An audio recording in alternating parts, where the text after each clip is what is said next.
ফ্যাসিবাদী খনি হাসিনা সরকারের পতনে আল খারিজে বিজয় উৎসব ও বিএনপি চেয়ারপারসন বেগম খালেদা জিয়ার জন্মদিন উপলক্ষে কেক কাটা আলোচনা সভা করেছে সৌদি আরব আল খারিজ প্রাদেশিক বিএনপি।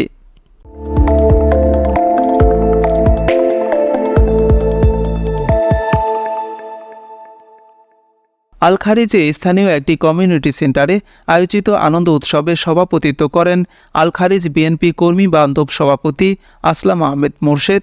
সাধারণ সম্পাদক আলহাজ আশরাফ মুন্সির সঞ্চালনায় অনুষ্ঠানে প্রধান অতিথি হিসেবে ছিলেন সৌদি আরব পূর্বাঞ্চল বিএনপি সহ সভাপতি জিয়াউদ্দিন বাবলু।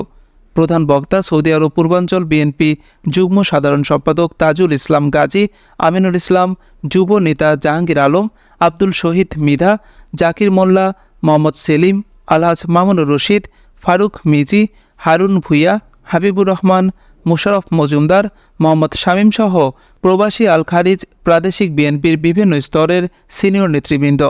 অনুষ্ঠানে বিএনপি চেয়ারপারসন দেশনেত্রী বেগম খালেদা জিয়ার মুক্তিতে শুকরিয়া আদায় করে তার সুস্থতার জন্য দোয়া করা হয়।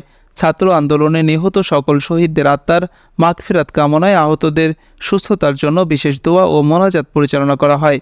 বিপুল সংখ্যক প্রবাসী বিএনপির নেতাকর্মী বিশাল এ উৎসব আয়োজনে অংশগ্রহণ করেন।